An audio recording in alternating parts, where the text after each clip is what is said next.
الحمد لله الذي زين النبيين بحبيبه المصطفى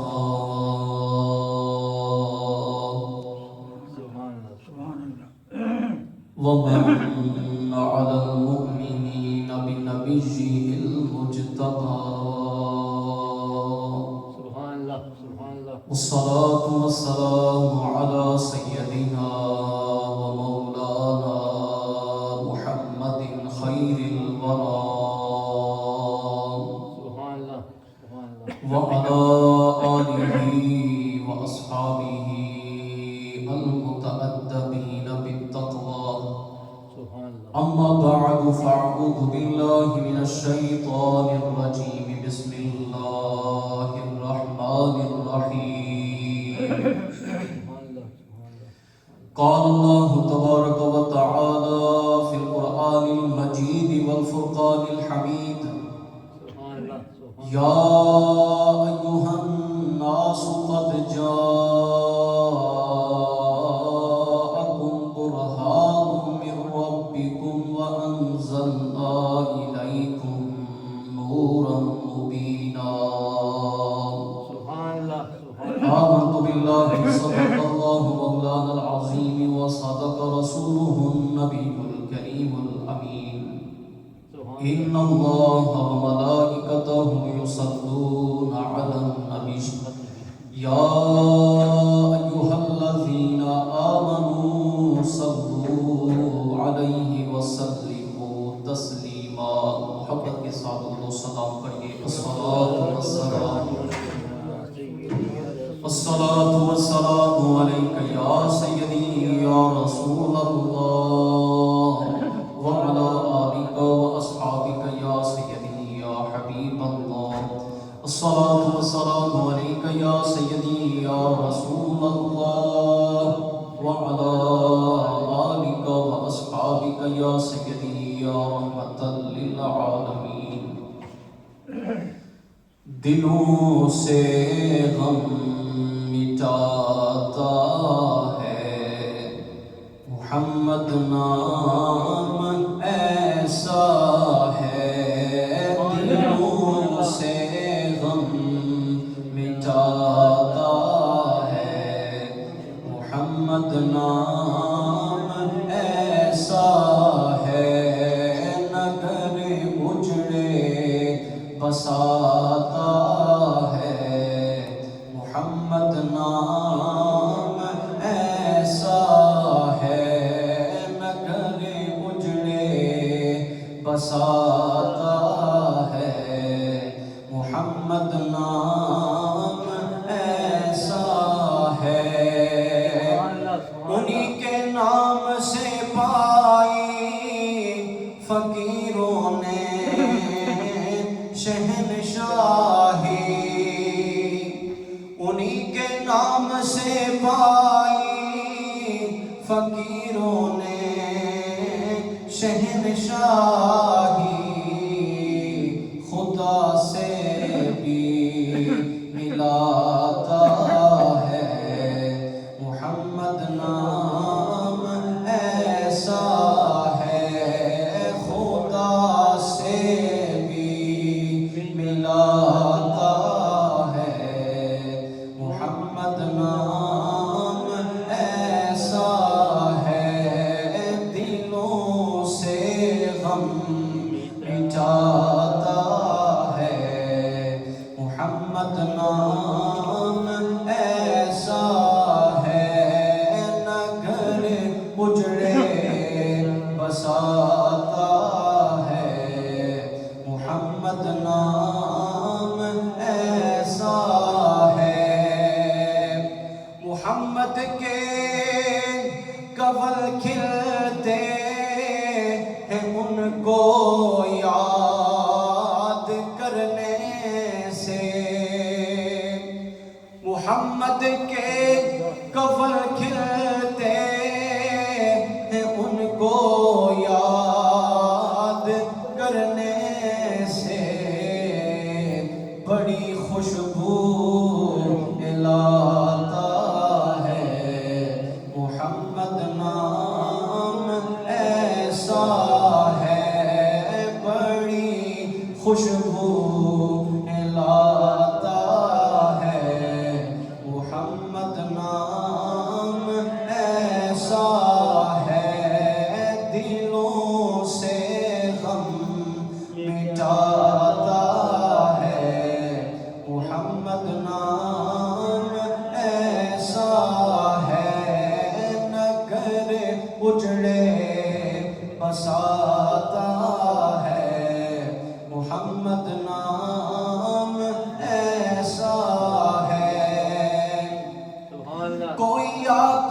سے پوچھے کہ یوسف مل گئے کیسے، کوئی یعقوب سے پوچھے کہ یوسف مل گئے کیسے، یہ بچھڑوں کو ملاتا ہے محمد نام ایسا ہے، یہ بچھڑوں کو ملاتا ہے محمد نام ایسا ہے، دلوں سے غم مٹاتا ہے محمد نام ایسا ہے، نگر اجڑے بساتا ہے محمد نام ایسا ہے۔ حمد و صلوات کے بعد تمام تر تعریفیں اس وحدہ لا شریک کے لیے ہیں کہ جس مالک ارض و سماوات نے اس تمام جہان کو پیدا کیا۔ کروڑوں درود و سلام ہو مصطفیٰ کریم کی ذات و صفات پر کہ جن کے وسیلہ سے یہ ساری کائنات مرد وجود میں آئی۔ حضرات محترم، ماہ ربیع الثانی کہ جس کا آغاز ہو چکا ہے، اس ماہ مقدس میں خاص طور پر حضور سیدنا غوث العظم شیخ عبد القادر جیلانی رحمۃ اللہ تعالیٰ علیہ آپ کا وصال پاک ہوا۔ آئندہ جمعۃ المبارک کو ہم انشاءاللہ حضور سیدنا غوث العظم کی شان و اقدس کو بیان کریں گے۔ گزشتہ جمعۃ المبارک کو ہم آقا دو جہاں صلی اللہ علیہ وآلہ وسلم کی شان و عظمت کو بیان کر رہے تھے کہ اللہ رب العزت نے اپنے حبیب کو بڑی شان و عظمت عطا کی کہ حضور کی ہر ادا معجزہ، کہ حضور کے ہاتھ مبارک معجزہ، حضور کی انگلیاں معجزہ، کہ حضور اشارہ کرے تو چاند دو ٹکڑے ہو جائے، حضور اشارہ کرے تو ڈوبا ہوا سورج واپس پلٹ آئے، حضور کے دست پاک، حضور کے ہاتھ مبارک معجزہ۔ ایک مرتبہ حضور نماز کسوف ادا فرما رہے تھے کہ دوران نماز حضور نے اپنا دست پاک، اپنا ہاتھ مبارک یوں آسمان کی طرف بلند کیا، پھر نیچے کر دیا۔ اب صحابہ کرام رضوان اللہ تعالی علیہ اجمعین یہ سارا منظر دیکھ رہے تھے۔ اب حضور جب نماز سے فارغ ہوئے تو صحابہ کرام نے حضور کی بارگاہ اقدس میں عرض کی، یا رسول اللہ صلی اللہ علیہ وآلہ وسلم، آج ہم نے ایک عجیب منظر دیکھا ہے کہ ایسا منظر ہم نے پہلے کبھی نہیں دیکھا کہ دوران نماز آپ نے اپنا ہاتھ یوں آسمان کی طرف بلند کیا ہو اور پھر نیچے کر لیا ہو، اس میں راز کیا ہے؟ تو حضور نے صحابہ سے فرمایا، اے صحابہ، جب میں نماز پڑھا رہا تھا تو دوران نماز میں نے جنت کو دیکھا، سبحان اللہ، دوران نماز میں نے جنت کو دیکھا اور اپنا ہاتھ یوں بلند کیا تو جنت میں جا پہنچا۔ اب میں جنت سے انگور کا ایک گچھا لانے والا تھا، اگر وہ میں زمین پر لے آتا تم قیامت تک کھاتے رہتے، وہ کبھی ختم نہ ہوتا۔ ذرا تصور کریں کہ حضور کے دست پاک کو، حضور کے ہاتھوں کو اللہ رب العزت نے کیسی شان اور عظمت عطا کی ہے کہ حضور زمین پر کھڑے ہوں، اپنا ہاتھ یوں بلند کریں تو حضور کا دست پاک جنت میں جا پہنچے۔ پھر حضور کی چشمان مقدس، حضور کی آنکھیں معجزہ، کہ حضور فرماتے ہیں انی ارا ما لا ترون، کہ میں وہ دیکھتا ہوں جو تم نہیں دیکھتے۔ حضور صحابہ سے فرماتے ہیں کہ میں وہ دیکھتا ہوں جو تم نہیں دیکھتے۔ اور پھر حضور فرماتے ہیں کہ اپنے رکوع اور اپنے سجود صحیح طریقے سے ادا کیا کرو، اس لیے کہ خدا کی قسم میں تم کو اپنے پیچھے سے دیکھتا ہوں۔ اب دنیا کا کوئی بڑے سے بڑا شخص، کوئی بڑے سے بڑا عالم، کوئی بڑے سے بڑا مجتہد آگے دیکھ رہا ہو کہ اس کا جو چہرہ ہے وہ آگے کی طرف ہو، اور وہ یہ نہیں بتا سکتا کہ اس کے پیچھے کیا ہو رہا ہے. یہ فقط حضور کی ذات پاک ہے کہ حضور کا رخ انور اگر آگے کی طرف ہو حضور پھر بھی یہ بتا سکتے ہیں کہ حضور کے پیچھے کیا ہو رہا ہے. اور پھر حضور یہ فرماتے ہیں کہ خدا کی قسم نہ تمہارا رکوع مجھ سے پوشیدہ ہے نہ تمہارا خشوع میری آنکھوں سے پوشیدہ ہے. یعنی کہ تمہارا رکوع بھی میں دیکھتا ہوں اور تمہارے اندر جو خشوع ہے اس کو بھی میں دیکھتا ہوں. یعنی کہ نہ تمہارا رکوع مجھ سے پوشیدہ ہے نہ تمہارا خشوع مجھ سے پوشیدہ ہے. یہی وجہ ہے کہ حضرت عائشہ صدیقہ رضی اللہ تعالی عنہا آپ فرماتی ہیں کہ حضور اندھیرے میں اور روشنی میں حضور یکساں دیکھا کرتے تھے. یعنی کہ حضور جس طرح روشنی میں دیکھتے ہیں حضور اسی طرح اندھیرے میں بھی دیکھ لیا کرتے تھے. اور پھر حضور کی چشمان مقدس کا حضور کی آنکھوں کا ایک اور معجزہ سنیے کہ اللہ رب العزت نے اپنے حبیب کو کیسی شان عطا کی تھی کہ جنگ موتا کے موقع پر جب لشکر اسلام سرزمین موتا پر پہنچتا ہے اور جنگ شروع ہوتی ہے. اب حضور مدینہ پاک میں ہیں اور جنگ کدھر ہو رہی ہے؟ موتا کے مقام پر. اب موتا اور مدینہ ہزاروں میل دور ہے, بڑا فاصلہ ہے, ہزاروں میل کا فاصلہ ہے. اب جنگ ہو رہی ہے مگر تاجدار کائنات حضرت محمد مصطفیٰ اتنے دور فاصلے پر سے جنگ کا وہ سارا منظر دیکھ کر صحابہ کو بیان فرما رہے ہیں. اب حضور صحابہ سے فرماتے ہیں کہ اب جھنڈا حضرت زید نے لیا ہے وہ بھی شہید ہو گئے. اب دیکھیں اتنی دور سے حضور وہ سارا منظر اپنی آنکھوں سے دیکھ رہے ہیں اور حضور صحابہ سے فرماتے ہیں کہ ابھی جھنڈا حضرت زید نے لیا ہے وہ بھی شہید ہو گئے. اب جھنڈا حضرت جعفر نے لیا ہے وہ بھی شہید ہو گئے. اب جھنڈا حضرت عبداللہ بن رواحہ نے لیا ہے وہ بھی شہید ہو گئے. اب جھنڈا حضرت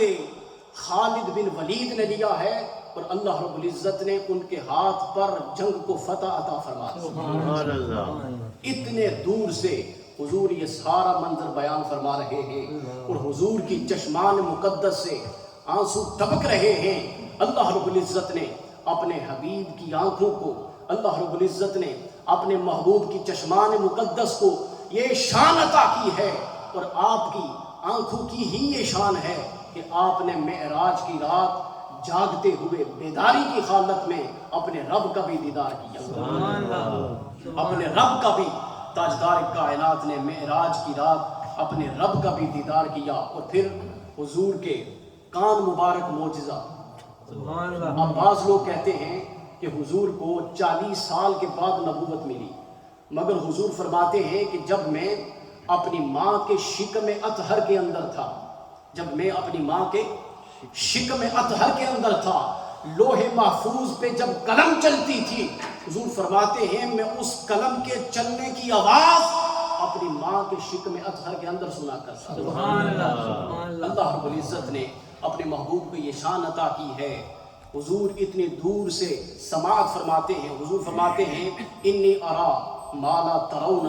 میں وہ دیکھتا ہوں جو تم نہیں دیکھ سکتے, واسمع ما لا تسمعون, اور میں وہ سنتا ہوں جو تم نہیں سن سکتے. میں وہ دیکھتا ہوں جو تم نہیں دیکھ سکتے, میں وہ سنتا ہوں جو تم نہیں سن سکتے. حضرت میمونہ رضی اللہ تعالی عنہا, ایک رات حضور حضرت میمونہ رضی اللہ تعالی عنہا آپ کے ساتھ آپ کے حجرے پاک میں تھے, تو حضرت میمونہ فرماتی ہیں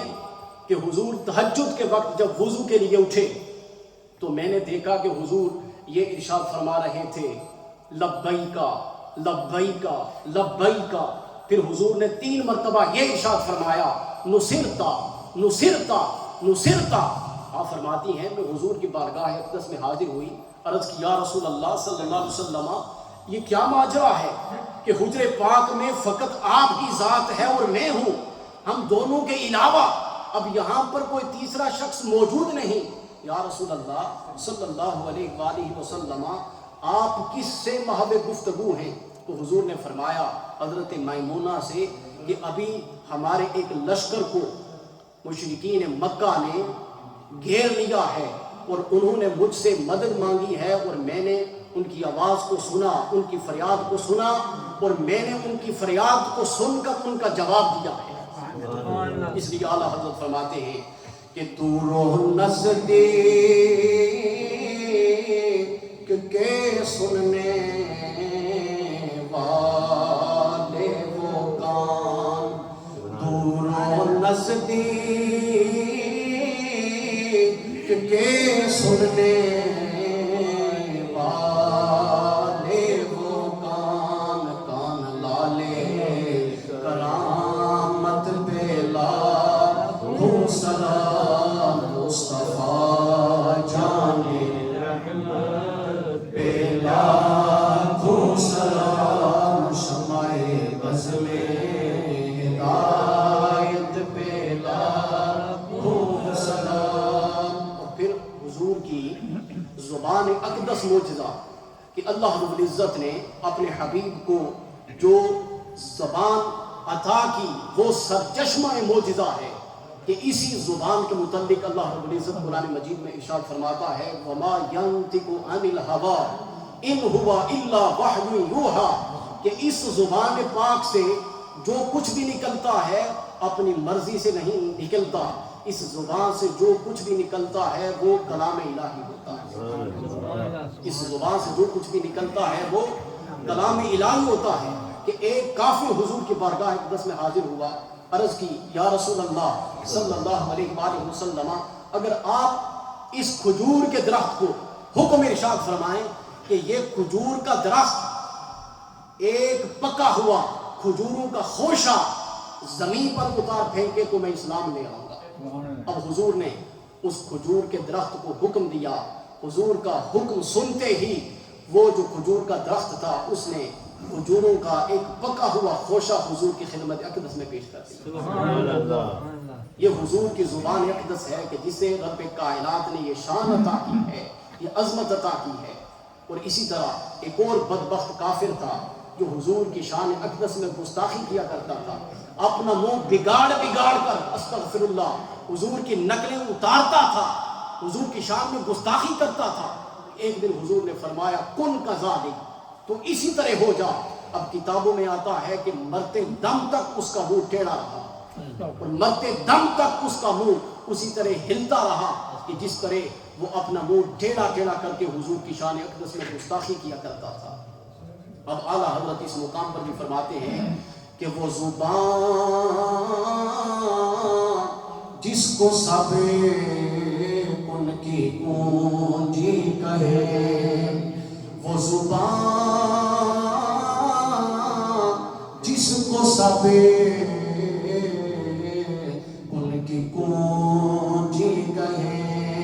ان کی نافذ حکومت پہ لاکھوں سلام، مصطفیٰ جانے رحمت۔ پھر حضور کی یہ شان اقدس ہے کہ ساری زندگی حضور کے جسم پاک پر کبھی کوئی مکھی نہیں بیٹھی۔ حضرت قاضی